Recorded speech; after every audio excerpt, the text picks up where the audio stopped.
Hello guys, स्वागत है आप सभी का हमारे इस प्यारे से यूट्यूब चैनल स्टडीमेट पर। हमारे 3 लेक्चर्स हो चुके हैं रोटेशनल डायनामिक्स के क्लास 12 फिजिक्स। पहले लेक्चर में हमने पढ़ा था कि रिजिड बॉडी क्या होती है, मोशन क्या होता है। सेकेंड लेक्चर में हमने पढ़ा कि जो एंगुलर वाले टर्म्स है वो लीनियर वाले टर्म से कितने डिफरेंट है, उनके बीच में रिलेशन क्या है, अल्फा क्या होता है, ओमेगा क्या होता है, ये सब हमने एकदम एक एक चीज डिटेल में पढ़ी। थर्ड लेक्चर में हमने टॉर्क क्या होता है, मोमेंट ऑफ फोर्स क्या होता है, इसके बारे में हमने डिटेल में पढ़ा। और आज के लेक्चर में हम पढ़ने वाले हैं स्टैटिक इक्विलिब्रियम और moment of inertia. Static equilibrium होता क्या है, पहले तो मैं टॉपिक लिख लूं। स्टैटिक इक्विलिब्रियम, स्टैटिक इक्विलिब्रियम, कौन सा इक्विलिब्रियम? Static equilibrium. अब बेसिक पहले तो मैं इक्विलिब्रियम क्या होता है वो आपको बता देता हूँ। इक्विलिब्रियम स्टेट तब होता है, इक्विलिब्रियम एक स्टेट होता है जिसमें किसी भी बॉडी पर एक भी फोर्स नहीं लग रही, यानी कि इस पे जितनी भी, मुझ पे जितनी भी फोर्स लग रही है उनका सम जीरो, यानी कि मेरे पे जितनी भी फोर्स लग रही है उनका नेट जीरो है। मेरे पे जितनी भी फोर्स लग रही है उनका नेट जीरो, यानी कि मैं इक्विलिब्रियम में, है ना। ये एक बॉडी है, ये एक बॉडी है, ये एक फोर्स लगी, ये एक फोर्स लगी, ये एक फोर्स लगी, ये एक फोर्स लगी, ये एक फोर्स लगी। जितनी भी फोर्सेस हैं उनका नेट जो है वो जीरो है।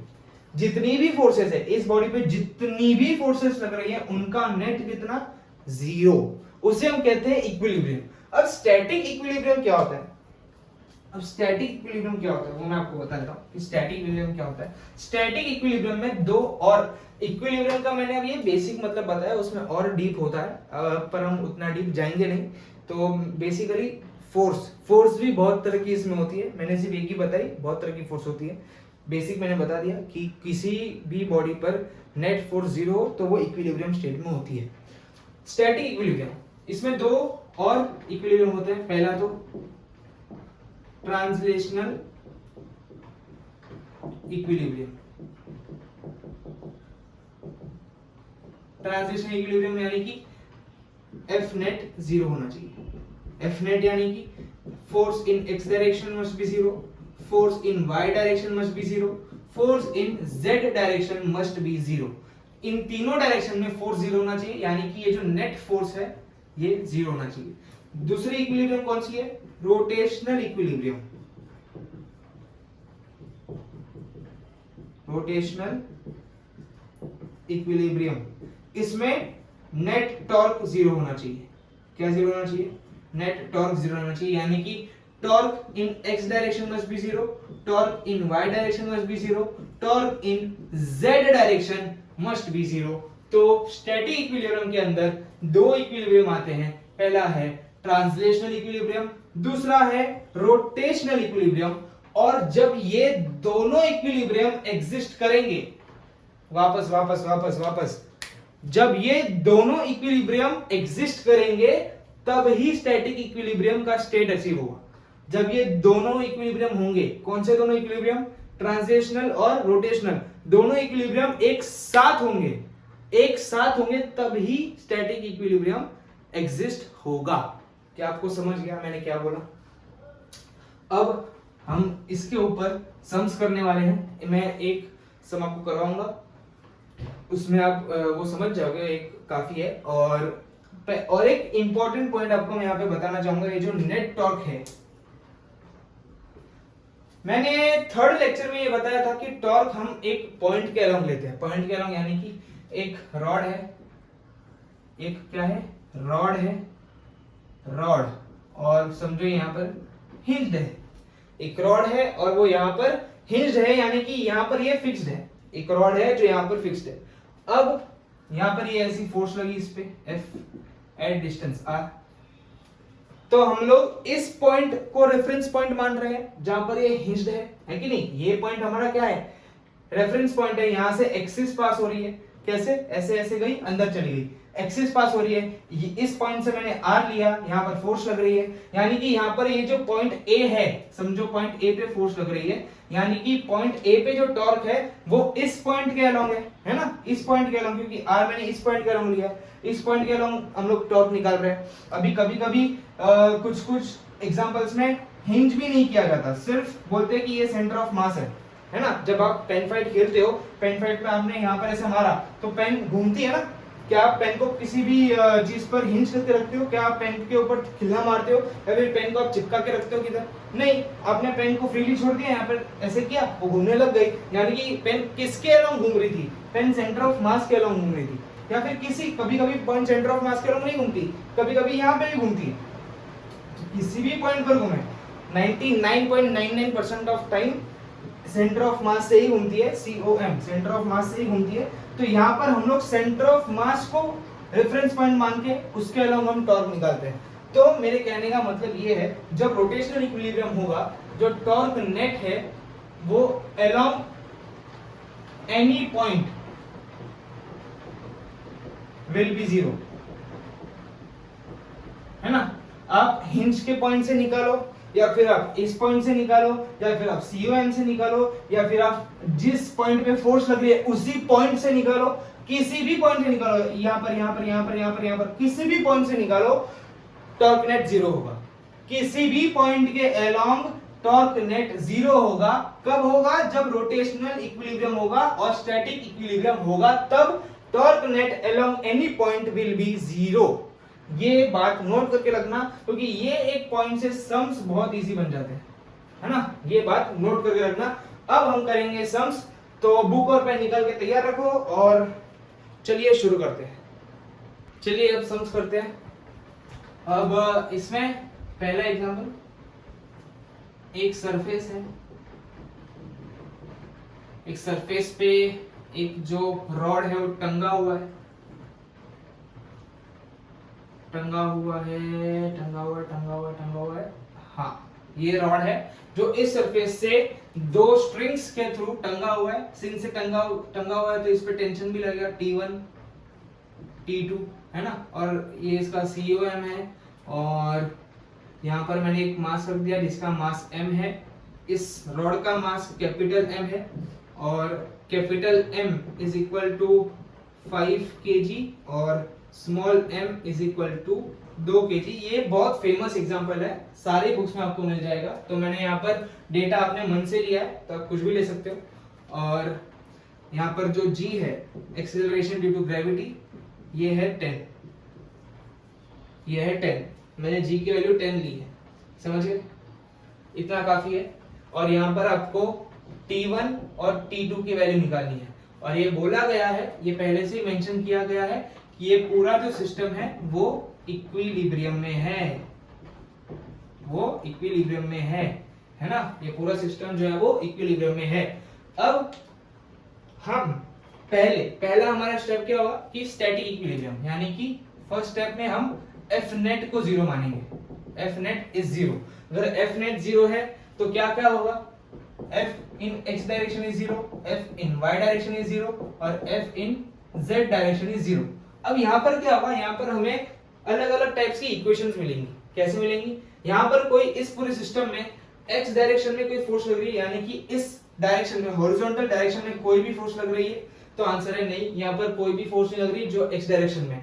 अब बात करते हैं y डायरेक्शन की। क्या y डायरेक्शन यानी कि इस वर्टिकल लाइंस में कोई फोर्स लग रही है? हाँ, बहुत सारी फोर्स लग रही है। एक तो है T1, एक तो है T2, और यहाँ पर जो मास है इसका एक mg, यहाँ पर नीचे mg लगेगा, इक्विलिब्रियम में हटा देता हूँ, नीचे कैपिटल mg लगेगा, यहाँ पर ये स्मॉल mg लगेगा। ये इस पे नॉर्मल भी लगा रहा होगा, लेकिन वो नॉर्मल इसके वेट के इक्वल होगा, तो मैं उस नॉर्मल को नहीं गिन रहा हूँ। ये जो नॉर्मल और वेट यहाँ पर सेम है। सो नीचे है एक कैपिटल mg और स्मॉल mg, है ना, अभी दो है। और सिंस यहाँ पर f ऑफ y, सिंस यहाँ पर f of y equal to 0 है, तो मैं जो अपवर्ड फोर्स और डाउनवर्ड फोर्स को मैं इक्वल कर दूंगा, तब जाके, अगर ये दोनों इक्वल होंगी तब जाके तो ये कैंसिल होंगी। अगर T1 और T2 और mg दोनों सेम है, ये वाले फोर्स और ये वाले फोर्स, जो ऊपर वाले फोर्स है इज इक्वल टू नीचे वाले फोर्स, तब जाके तो वो कैंसिल होंगे।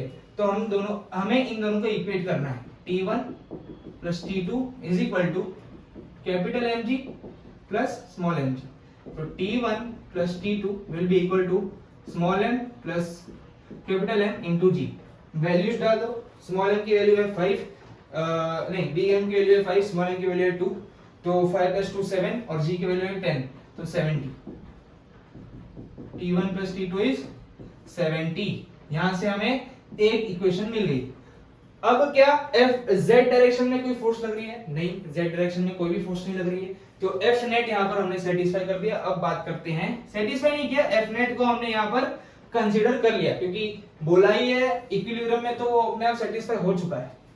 अब बात करते हैं torque net is equal to 0 की। अगर torque net is equal to 0 है तो torque in x direction is equal to 0, torque in y direction is equal to 0, torque in z direction is equal to 0, है कि नहीं? तभी तो ये रोटेशनल इक्विलिब्रियम में होगा। अब x डायरेक्शन में कोई यहां पर टॉर्क लग रहा है? नहीं। z डायरेक्शन में नहीं। अब y डायरेक्शन में तो है ऑफ कोर्स, क्योंकि सारी फोर्सेस y डायरेक्शन में है ना। टॉर्क का फार्मूला क्या होता है? टॉर्क का फार्मूला क्या होता है बताओ? टॉर्क का फार्मूला होता है R into F। सो यहां पर हम कंसीडर करते हैं एक सिस्टम, है ना। अब हमें एक रेफरेंस पॉइंट मानना है। टॉर्क कब होगा? टॉर्क कभी भी हम एक रेफरेंस पॉइंट के अलोंग ही मानते हैं ना। टॉर्क कब कैलकुलेट करते हैं? जब एक रेफरेंस पॉइंट हमें मिल जाए, यानी कि एक एक्सिस हमें मिल जाए। तो यहाँ पर हम कोई भी पॉइंट को, किसी भी, फॉर एग्जांपल ये पॉइंट A है, ये O है, ये B है ना। सबको O पॉइंट ही लेना होगा, है ना। सब बोलेंगे O पॉइंट को हम ले लेते हैं रेफरेंस पॉइंट और इसके अलोंग कर लेते हैं, तो चलो O पॉइंट ले लेते हैं। अब कोई भी पॉइंट ले सकते हो, पर कोशिश करना जिस पॉइंट पे ज्यादा फोर्स लगे अब उसको ही लो। तो मैं अभी इस वाले यानी कि A पॉइंट को मैं रेफरेंस पॉइंट ले रहा हूं। अगर मैंने A पॉइंट को रेफरेंस पॉइंट लिया तो अपने आप T1 0 हो जाएगा। कैसे हो जाएगा मैं बताता हूं। ये T1, ये T2 और यहाँ पर A O B, यहाँ पर एक फोर्स है mg, यहाँ पर एक फोर्स है स्मॉल mg, है कि नहीं। अब अगर मैं पॉइंट A को रेफरेंस पॉइंट मानूं, मैं यहाँ पर लिख देता हूं along A, है ना। अगर मैं A को मानूं तो सिंस A यहाँ पर एक्सिस ऑफ रोटेशन बन जाएगा। अगर मैंने A को रेफरेंस पॉइंट माना, यानी कि A के along क्या पास हो रही है? A से क्या पास हो रही है? एक्सिस पास हो रही है, एक्सिस ऑफ रोटेशन ऐसे ऐसे ऐसे ऐसे ऐसे गई, अंदर चली गई। अब कोई भी फोर्स अगर एक्सिस ऑफ रोटेशन से पास हो रही है, या फिर जो हिंज किया हुआ है, या फिर जो रेफरेंस पॉइंट है उसी से कोई फोर्स पास हो रही है, तो उसके अलोंग टॉर्क क्या होगा? 0 होगा। तो T1 से जो टॉर्क जनरेट हो रहा है वो अपने आप 0 हो जाएगा। तो torque by T1 is equal to 0, है कि नहीं। अब बात करते हैं टॉर्क बाय पॉइंट O की। अब टॉर्क बाय पॉइंट O क्या होगा? टॉर्क एट पॉइंट O कैसे हम कैलकुलेट करेंगे? एक तो R। अब समझो ये पूरे रॉड की जो लेंथ है A से B तक है 10 मीटर, है ना। A से B तक इसकी लेंथ 10 मीटर है। तो अगर A से B की लेंथ 10 मीटर है तो O सेंटर है, तो इतना हो गया 5 मीटर, है ना। और यहाँ पर बोला है कि O से ये 1 मीटर पर है और ये हो गया 4 मीटर। ये मैंने अज्यूम किया है सब, ये डेटा मैं यहाँ पर बोल रहा हूँ कि रॉड की लेंथ 10 मीटर है, इतना 5 1 4, ये मैंने अज्यूम किया है ना। तो ये 5 है तो R इंटू एफ। तो सिंस ये जो फोर्स है वो रेडियस से परपेंडिकुलर, तो यहाँ पर हम साइन थीटा कॉस थीटा नहीं लेंगे। R क्या है? 5 इंटू एफ क्या है यहाँ पर? Capital mg। तो कैपिटल mg कितना है? 5 इंटू 10 50, तो ये कितना हो गया? 250। अब बात करते हैं टॉर्क एट पॉइंट, ये जो मास वाला पॉइंट है इसको कैसे हम कैलकुलेट करेंगे। और हाँ, यहाँ पर इसकी डायरेक्शन कैसे होगी? यहाँ पर फोर्स नीचे की तरफ लग रही है ना। यहाँ पर फोर्स नीचे की तरफ लग रही है, तो ये बॉडी कैसे घूमेगी? जुम जुम जुम जुम, यानी कि ऐसे ऐसे ऐसे ऐसे, यानी कि क्लॉकवाइज डायरेक्शन। और क्लॉकवाइज डायरेक्शन पॉजिटिव होता है कि नेगेटिव होता है? नेगेटिव होता है, तो ये नेगेटिव, समझ गए। क्लॉकवाइज डायरेक्शन नेगेटिव होता है, एंटी क्लॉकवाइज डायरेक्शन पॉजिटिव होता है। वापस ये वाली मास जो है R कितना है इसका? 5 + 1 6 इंटू mg, 2 इंटू 10 20, तो कितना हो गया? 120। और नेगेटिव डायरेक्शन, ये भी क्लॉकवाइज जा रही है। अब बात करते हैं torque at point B due to T1। अब T1 कैसे घुमा रही है इसको? T1 फोर्स ऐसे लग रही है, ऐसे नीचे से ऊपर, नीचे से ऊपर, तो बॉडी को कैसे घुमाएगी? जूम जूम जूम, कैसे घुमाएगी? जूम। तो ये कैसा होगा? Anti clockwise. Anti clockwise direction कैसी होती है? पॉजिटिव होती है। तो पहले मैं R इंटू एफ कर लेता हूं। R कितना है इसका? पूरा 10, है ना, पूरा 10 इंटू एफ क्या है? ये T1 की वैल्यू तो हमें ढूंढनी है, तो ये T2 F यहाँ पर क्या है T2, ये T2 ही फोर्स लग रही है ना इस पे, तो T2, और इसका डायरेक्शन क्या होगा, पॉजिटिव होगा, है कि नहीं, पॉजिटिव। तो हमें टॉर्क, सारे टॉर्क मिल गए, तो हमें टॉर्क नेट को जीरो करना है, बराबर। तो सारे टॉर्क को ऐड कर दो, torque at T1 plus torque at 0 plus torque at M plus torque at B is equal to 0। Generally मैं इतना डिटेल में नहीं करता हूं, और आपको भी इतना डिटेल में नहीं करना है, ये तो मैं आपको समझाने के लिए सब अलग अलग मैंने अलग अलग पॉइंट पे टॉर्क निकाल के आपको बताया, तो आपको इतना टाइम नहीं मिलेगा एग्जाम में करने के लिए, तो प्लीज ये समझ के कीजिए और प्रैक्टिस ज्यादा कीजिए। तो टॉर्क T1 क्या है, पहले से 0 है, और टॉर्क एक्स 0 क्या है, -250, और ये है -120 plus tan T2 is equal to 0। अब tan T2 क्या रहेगा, इनको ऐड करो तो ये 370 है, उधर जाके 370 हो जाएगा, 0 कैंसिल, तो T2 की वैल्यू क्या आ गई, 37 आ गई, है कि नहीं। T2 की वैल्यू क्या आ गई, 37। अब T2 की वैल्यू 37 है, तो इस इक्वेशन में T2 वैल्यू 37 डालो, वो वहां पर जाएगा, तो क्या बन जाएगा 33, तो T1 हो जाएगा 33, है ना।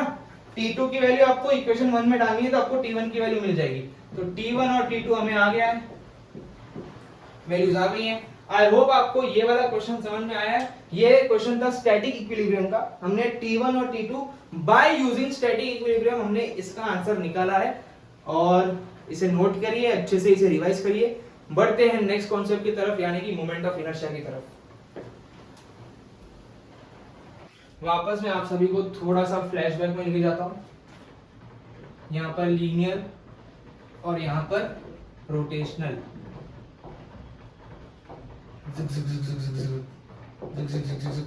हाँ, तो यहाँ पर भी क्या करना है, जो रोल डिस्प्लेसमेंट का लीनियर में था वही एंगुलर डिस्प्लेसमेंट यानी कि थीटा का रोटेशनल में था। जो रोल लीनियर वेलोसिटी का लीनियर में था वही रोल ओमेगा यानी कि एंगुलर वेलोसिटी का रोटेशनल में था। जो रोल एक्सेलरेशन का लीनियर एक्सेलरेशन का लीनियर में था वही रोल अल्फा यानी कि एंगुलर एक्सेलरेशन का रोटेशनल में था। जो रोल फोर्स का लीनियर में था वही रोल टॉर्क का रोटेशनल में था।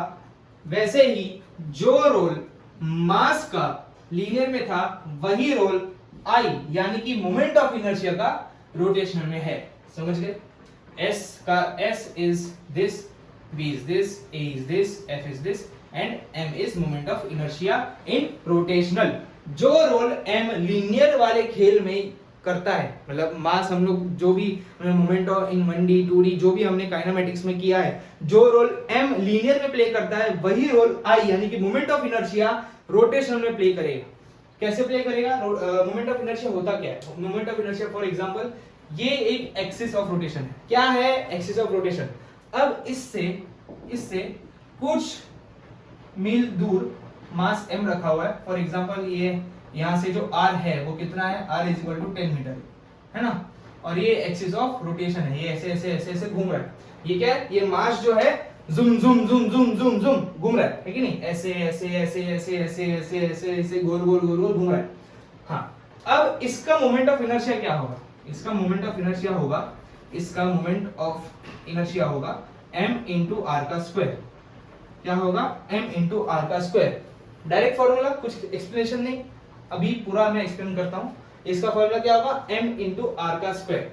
अब फॉर एग्जांपल ये फॉर्मूला आया कैसे वो मैं पहले आपको बता देता हूँ कि ये फॉर्मूला आया कैसे। अब इसे मैं रफ करता हूँ पहले तो, है ना। ये ऊपर में लिख देता हूँ कि I is m into R का स्क्वायर, है कि नहीं। अब फॉर एग्जांपल मैं ये अभी ऐसे ही स्टेडी है ना। यहाँ पर कुछ फोर्स लग रही है, एकदम ऐसा एकदम चुपचाप खड़ा हुआ है। मैंने जूम करके इसे धक्का मारा। कैसे? ऐसे ऐसे इस लाइन में मैंने धक्का मारा, जूम करके इस मास को धक्का मारा, जूम करके इस मास को धक्का मारा, तो ये मास क्या करेगा? ऐसे ऐसे ऐसे ऐसे ऐसे घूमेगा, है कि नहीं? ऐसे ऐसे ऐसे ऐसे घूमेगा, बराबर। तो मैंने इस डायरेक्शन में, कैसे? इस डायरेक्शन में फोर्स लगाई, ऐसे। भले ऐसा दिख रहा है नीचे से ऊपर, लेकिन मैंने ऐसे फोर्स लगाई, ऐसे जूम ऐसे फोर्स लगाई, तो इस पे एक्सेलरेशन कैसे लगेगा? ये ऐसे घूमेगा, है ना, ऐसे ऐसे ऐसे ऐसे सर्कुलर मोशन करने लग जाएगा। यानी कि एक्सेलरेशन इसे ऐसे ऐसे घुमाएगा, बराबर, ऐसे घुमाएगा। तो हम F को कैसे लिखते हैं, जो फोर्स है लीनियर में फोर्स कैसे लिखते हैं हम, m into a, father is equal to mother, F is equal to m into a। अब मैं यहाँ पर बोथ द साइड मल्टीप्लाई कर रहा हूँ, किससे, r से, बोथ द साइड मैंने r से मल्टीप्लाई किया, यहां तक समझा, बोथ द साइड मैंने r से मल्टीप्लाई किया। अब आपको याद हो तो यहाँ पर जो a है is equal to r alpha, at यानी कि जो at टेंजेंशियल एक्सेलरेशन जो है is equal to r into alpha. अब ये जो r इंटू अल्फा है, ये यहाँ पर a की जगह पर मैं r इंटू अल्फा लिखा, r f is equal to a की जगह पर r इंटू अल्फा, है ना। अभी r और r को एक साथ लिखो, ये क्या रिलेशन बन गया, r और f को हम क्या कहते हैं, r इंटू f क्या होता है, टॉर्क, r इंटू f क्या होता है, torque, torque is equal to M R square alpha. ये टॉर्क का और एक फॉर्मूला आ गया, नोट करके रखो, बहुत इंपॉर्टेंट है। और ये रिलेशन भी बहुत इंपॉर्टेंट है। कभी कभी आपको r देते हैं, m देते हैं, अल्फा देते हैं और f ही नहीं देते। क्वेश्चन में क्या होता है कि आपको फोर्स की वैल्यू ढूंढनी होती है, फोर्स की वैल्यू ढूंढो, जिसमें आपको क्वेश्चन में r की वैल्यू दी होगी, m की वैल्यू दी होगी और अल्फा की वैल्यू दी होगी। तो इस रिलेशन से आप f की वैल्यू निकालते हो। ये रिलेशन बहुत इंपॉर्टेंट है, ये रिलेशन बहुत इंपॉर्टेंट है, नोट करके रखो। अब जैसे कि f की वैल्यू होती है लीनियर में m इंटू a, बराबर। मैं थोड़ा सा और फ्लैशबैक में जाता हूँ कि मैंने लेक्चर नंबर 2 में बताया था कि s होता है r इंटू थीटा, बराबर, v होता है r इंटू ओमेगा, a होता है r इंटू अल्फा, बराबर, a क्या होता है r इंटू अल्फा। अब वैसे ही f को हम रोटेशनल में क्या बोलते हैं, टाउ, a को हम रोटेशनल में क्या बोलते हैं, अल्फा, और m की जगह पर क्या आएगा, अभी m की जगह पर आएगा mr स्क्वायर, m की जगह पर क्या आएगा, mr स्क्वायर आएगा। f is equal to m है ना। अभी f की जगह पर रोटेशन में क्या आता है, टाउ, m की जगह पर क्या आता है, mr स्क्वायर, और a की जगह पर अल्फा। तो ये जो है m की जगह पर हम लोग हमेशा यहाँ पर रोटेशनल में लिखते हैं, जो रोल मास लीनियर में रोल निभाता है वही रोल mr स्क्वायर यहाँ पर रोटेशनल में प्ले करेगा। जो रोल m का लीनियर में होता है वही रोल mr स्क्वायर यानी कि मोमेंट ऑफ इनर्शिया का रोटेशनल में होगा। तो मैं इसे ऐसे भी लिख सकता हूं, tau is equal to I into alpha, tau is equal to I into alpha. ये फॉर्मूला भी बहुत इंपॉर्टेंट है, नोट करके रखना, आपको आगे बहुत यूज आएगा, आपको आगे बहुत यूज आएगा। और ये जो आई है ये एक स्केलर क्वांटिटी है, आई क्या है, एक स्केलर क्वांटिटी है, समझ गए। I is a moment of inertia is a scalar quantity. तो इसे नोट करके रखो, ये जो मैंने अभी पूरा बोर्ड पर लिखा है पूरा का पूरा नोट करो, आपको आगे जाके बहुत काम आएगा। नोट्स लिखने में कंजूसी मत करना। अब हमने जो यहाँ पर बात की थी वहां पर हमने एक ही मास लिया था। अब फॉर एग्जांपल यहाँ पर ये जो एक्सिस ऑफ रोटेशन है, यहाँ पर मैंने रखा है मास m1, यहाँ पर मैंने रखा है मास m2, यहाँ पर मैंने रखा है मास m3, यहाँ पर मैंने r हमेशा एक्सिस को, हाँ एक बार ध्यान रखना, यहाँ पर जो I is equal to M R square है, r इज always perpendicular to axis of rotation, समझ गए। ये बात भी नोट करके रखना, लोग बहुत मिस्टेक करते हैं इसमें। हाँ तो यहाँ पर ये ये r1, ये r2, ये r3। तो अब इस पूरे सिस्टम का मोमेंट ऑफ इनर्शिया क्या है, अब इस पूरे सिस्टम का ये जो यहाँ पर x डैश, ये x डैश और x एक्सिस का मोमेंट ऑफ इनर्शिया क्या है, I x डैश x, यानी कि ये पूरे सिस्टम का moment of inertia. I x dash x का मतलब क्या है, ये पूरे सिस्टम का, ये पूरे एक्सिस पे जितने भी, ये पूरे एक्सिस के अलोंग जितने भी मास रोटेशनल मोशन परफॉर्म कर रहे हैं, ये पूरे एक्सिस, यहाँ पर मैं एक्स वाई लिख देता हूँ, वाई, ये प्रोनाउंस करने में थोड़ा ये अजीब लग रहा है, एक्स वाई, हाँ ये जो पूरे एक्स वाई एक्सिस के अलोंग जितने भी मास, ध्यान यहाँ पर दो, पूरे एक्स वाई एक्सिस के अलोंग जितने भी मास रोटेशनल मोशन परफॉर्म कर रहे हैं, ये पूरे एक्सिस के अलोंग जितने भी मास रोटेशनल मोशन परफॉर्म कर रहे हैं, उन सभी का मोमेंट ऑफ इनर्शिया कैसे निकालेंगे, I xy will be equal to m1 r1 square m2 r2 square plus m3 r 3 square. समझ गए? सिंपली सबको ऐड कर दो, सिंपली सबको क्या कर दो, ऐड कर दो। तो i will be equal to I X Y will be equal to 1 से लेके 3 mi ri स्क्वायर। समझ गए? यानी कि मैं अगर लिख दूं i लेके 1 से n, यहाँ पर जितने भी है, जितने भी अगर n मास है तो इसका ये फॉर्मूला बन जाएगा। क्या कैसे बन जाएगा? समझो यहाँ पर n मास है और भी बहुत सारे मास है, यहाँ पर ये ऐसे ऐसे ऐसे करते करते n मासेस है, ऐसे ऐसे करते करते n मासेस है। तो i will be equal to 1 से लेके n mi ri स्क्वायर, यानी कि सबको आपको ऐड करना है। m1 r1 square plus m2 r2 square plus m3 r3 square, यानी कि i xy will be equal to m1 r1 square plus m2 r2 square plus m3 r3 square प्लस dot dot dot plus mn rn square for n masses, for n masses. और इसका formula अगर मुझे short में लिखना है तो मैं ऐसे लिख सकता हूं। समझ गए? कंबाइन, पूरे कंबाइन सिस्टम का फॉर्मूला, यानी कि पूरे कंबाइन सिस्टम का मोमेंट ऑफ इनर्शिया हम इस तरीके से निकाल सकते हैं। समझ गए? अब थोड़े से सम्स कर लेते हैं इस पे, है ना? इस पे हम थोड़े से सम्स करेंगे।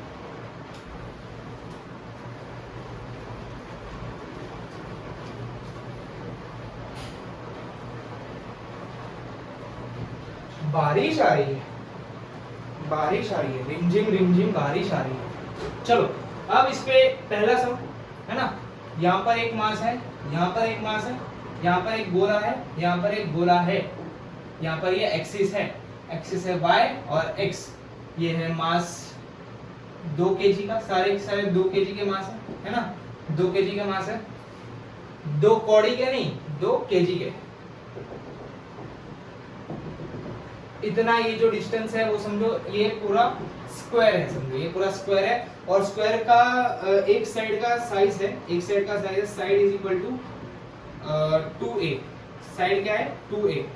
तो अभी हमें निकालना है सारे मासेस का मोमेंट, इस पूरे सिस्टम का मोमेंट ऑफ इनर्शिया। ये मास 1 2 3 4, पूरे सिस्टम का मोमेंट ऑफ इनर्शिया निकालना है। कैसे निकालेंगे? कैसे निकालेंगे? आई एक्स वाई कैसे निकालेंगे? बताओ कैसे निकालेंगे? ध्यान यहाँ पर दो, बहुत इजी सा है, आप कर सकते हो। कैसे निकालेंगे? पहले m1 r1 square plus m2 r2 square स्क्वायर, हाँ, plus m3 r3 square plus m4 r4 square. और प्लस करूं? नहीं, 4 ही है, 4 ही मास है तो 4 तक ही लिखना है। हाँ, इज इक्वल टू m1 सारे मासेस का मास सेम है कि नहीं? सारे मासेस का मास सेम है तो 2 इंटू r कितना है? अगर ये पूरा साइड 2a है तो इतना साइड कितना हो जाएगा? a, हाफ कर दो। तो 2 इंटू a का स्क्वायर प्लस 2 इंटू m2 भी कितना है? a ना, m2 भी कितना है? 2 ना, तो a स्क्वायर, m3 भी 2 है इंटू a स्क्वायर सबका। ये मैं a स्क्वायर क्यों लिख रहा हूँ? m2 एक्सिस से कितना मीटर दूर है? a। यहाँ पर भी ये पूरा 2a है तो इतना कितना हो गया? a। ये पूरा कितना हो गया? a। आपको r कैसे लेना है? Perpendicular, perpendicular to the axis of rotation, perpendicular to the axis of rotation, perpendicular to the axis of rotation. हमेशा याद रखना, जो आप r ले रहे हो perpendicular to the axis of rotation, ये भी परपेंडिकुलर, परपेंडिकुलर हमेशा याद रखना। तो ये a, ये भी a प्लस 2 इंटू a का स्क्वायर, तो कितना हो जाएगा? 2 2 2 2, यानी कि 8a स्क्वायर। ये है इसका आंसर। समझ गए?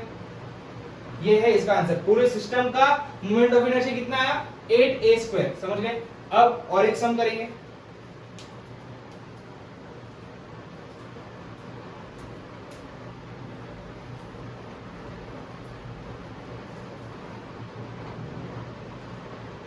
मैं इसे थोड़ा सा मॉडिफाई कर देता हूँ, मैं इसे थोड़ा सा मॉडिफाई कर देता हूँ, यानी पूरा ही सम हटा दो, एक नया सम करेंगे फ्रेश एकदम।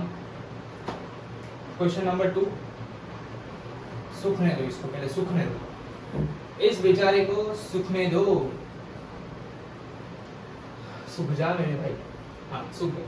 अब यहाँ पर है, यहाँ पर है, यहाँ पर है, और कैसे बताऊं, कैसे बताऊं, कैसे बताऊं, और ये एक्सिस है, ये पूरा क्या है? ट्रायंगल, ये पूरा क्या है, ट्रायंगल। अब कैसे करें इसको, कैसे बताऊं मैं ये, है ना। अब ये मास समझो, ये कैसे बताऊं समझो, ये एक्सिस में जो ले रहा हूं, एक्सिस को रफ कर देता हूं, ये एक्सिस यहाँ से पास कर रही है, इस वाले मास से पास कर रही है। ये है मास 1, ये है मास 2, ये है मास 3। m1 है 1 kg, m2 है 2 kg और m3 है 3 kg। समझिए, m1 m2 m3 की मास समझिए। और ये जो ट्रायंगल है, ट्रायंगल का साइड है 2 मीटर, ट्रायंगल का साइड है 2 मीटर। अब हमें इस पूरे, ये एक्सिस y x, हमें पूरे सिस्टम का क्या निकालना है, मोमेंट ऑफ इनर्शिया निकालना है। हमें पूरे सिस्टम का निकालना है, मोमेंट ऑफ इनर्शिया। तो अब m1r1 square, m2r2 square plus m3r3 square बराबर। अभी m1r1 स्क्वायर, अब हमें r1 क्या होगा, हमेशा एक्सिस से परपेंडिकुलर, लेकिन ये जो मास है वो तो एक्सिस के ऊपर ही है, यानी कि इसका r क्या होगा, 0 होगा। तो ये m1r1 स्क्वायर अपने आप 0 हो गया। प्लस अभी m2r2 स्क्वायर, m2 का मास क्या है 2।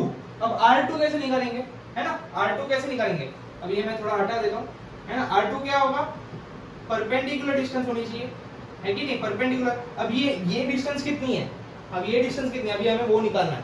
ये सारे साइड 2-2 मीटर है, ये 2 मीटर, ये 2 मीटर, ये 2 मीटर।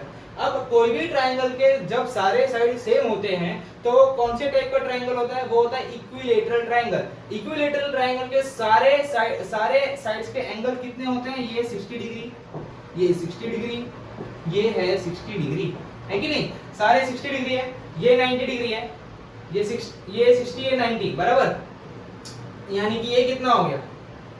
अब हमें सारे एंगल निकालने हैं। अभी एंगल निकालने के लिए हमें, ये हो गया 30, है कि नहीं, ये 60, तो ये कितना, ये पूरा क्या बना रहा है, अभी हम ये ऐसे कर रहे हैं, ये पूरा क्या बना रहा है, स्क्वायर बना रहा है। तो ये 60, तो ये 30, अब ये 30, तो ये 60। अब ध्यान से सुनो, अब ये पूरा साइड कितना है, 2 मीटर है। अब ये पूरा साइड कितना है, 2 मीटर। अब हमें ये एंगल पता है कि नहीं, अब हमें ये एंगल पता है। अब एंगल पता है तो हम साइड निकाल सकते हैं कि नहीं, बताओ। अब अभी हमें एंगल पता है तो साइड निकाल सकते हैं कि नहीं। अभी साइड कैसे निकालेंगे, अब साइन थीटा क्या होता है, साइन थीटा, कॉस थीटा और टेन थीटा।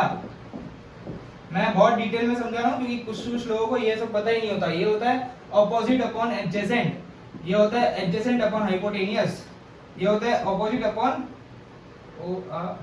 ये है ऑपोजिट अपॉन एडजेसेंट और ये है ओ अपॉन ए, समझ गए। Opposite upon hypotenuse, adjacent upon hypotenuse और ये होता है ऑपोजिट अपॉन एडजेसेंट। अब अगर हमें कौन सा साइड चाहिए, हमें ये साइड चाहिए, है कि नहीं, तो मैं इसे इस एंगल से मैं निकालूंगा। तो अब अगर मैं बताऊं तो ऑपोजिट अपॉन एडजेसेंट, तो अब ये sin थीटा को मैं कंसीडर कर रहा हूं, sin थीटा को, sin 60 degree is equal to, sin 60 degree is equal to, ये समझो इसका मैं नाम दे रहा हूं AB, ये साइड का मैं नाम दे रहा हूं AB। तो AB upon hypotenuse, hypotenuse side कौन सी है, ये हाइपोटेनियस साइड कौन सी है, ये AB अपॉन 2। अब sin 60 की वैल्यू कितनी होती है बताओ, sin 60 की वैल्यू कितनी होती है बताओ। sin 60 की वैल्यू सबको पता होनी चाहिए, बहुत इजी होती है। sin 60 की वैल्यू होती है √3/2 is equal to AB upon 2, 2 cancel, तो AB कितना है √3, AB कितना है √3, यानी कि हमें ये साइड पता चल गई √3। अब ये साइड √3 है, इसी से इक्विलेटरल एंगल है, तो इसका जो परपेंडिकुलर डिस्टेंस है वो भी √3 होगा, है कि नहीं। इसका परपेंडिकुलर डिस्टेंस भी क्या होगा √3। हमेशा हमें परपेंडिकुलर डिस्टेंस देखना है, तो मास 3 से एक्सिस तक डिस्टेंस कितना होगा √3। तो अब यहाँ पर √3 का स्क्वायर प्लस m3 कितना है 3 इंटू r का स्क्वायर यानी कि √3 का स्क्वायर। अब 2 3 6, 3 3 9, 6 + 9 15, तो IXY जो है 15 आ गया। IXY क्या आ गया 15 आ गया। यहाँ पर हमने बहुत ट्रिग्नोमेट्री का यूज किया है, हमेशा याद रखना sin थीटा होता है, कैसे याद रखो, OA, कैसे, sin थीटा क्या है O/H, cos थीटा क्या है आ यानी कि a upon h, tan theta क्या है OA यानी कि O अपॉन A। या ऐसे याद रखोगे तो आपको इजी पड़ेगा, opposite upon hypotenuse, adjacent upon hypotenuse, opposite upon adjacent, ये याद रखो। अब मैंने इसे थीटा माना तो ये sin 60 हो गया। sin 60 कैसे होगा, अब ये ट्रायंगल, हम ये ट्रायंगल कंसीडर कर रहे हैं, ये परपेंडिकुलर, अगर ये परपेंडिकुलर का ऑपोजिट होता है ये h, ये थीटा है तो ये O, थीटा के ऑपोजिट वाला साइड क्या होता है O, और ये थीटा के बाजू वाला साइड क्या होता है A। तो यहाँ पर sin थीटा क्या है O अपॉन h यानी कि O अपॉन h, इसे हमने AB माना है तो AB upon hypotenuse, AB upon hypotenuse का साइड है 2 मीटर तो AB अपॉन 2, तो ये हमें आंसर मिल गया, समझ गए। अब सिमिलरली ये ट्रायंगल के लिए ये 30 हो जाएगा, ये 90 है, तो ऑफ कोर्स हम सेम टू सेम इसके लिए भी करेंगे। तो आई होप आपको ये सब समझ में आ गया है। मिलते हैं नेक्स्ट वीडियो में, तब तक के लिए जय Shri Krishna, Radhe Radhe, goodbye, take care.